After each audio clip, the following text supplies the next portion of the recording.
5:30, Boston Latin students Zoom bombed with racist, derogatory, and sexually explicit content during a class. Now, the school says the person who made the comment somehow got the link to join the class. And this has been a problem for schools all across the country, as WBZ's Paul Burton shows us.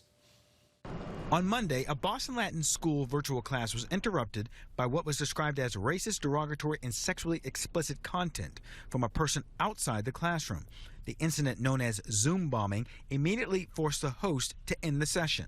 The virtual environment itself opens up an entirely new entryway or environment for criminals or others that want to abuse or take advantage of children in learning environments. Cybersecurity expert Peter Tran says instances like the one at Boston Latin School are happening all over. Earlier this year, Medway police investigated a Zoom bombing incident involving the middle school. On the national level, it's become quite pervasive as far as Zoom bombing. Today, Attorney General Maura Healey's office announced a new initiative for schools to help prevent and address hate and bias. We want schools to know their legal obligations, how to prevent harassment and bullying, what kind of curricula and training and education that you need to provide, and also what to do when something happens. Tran says when it comes to learning, students need to feel secure, whether they're online remotely or here at school, and controlling their environment is key to safe and effective learning. So if you take a virtual roll call, for example, and you have 20 people invited,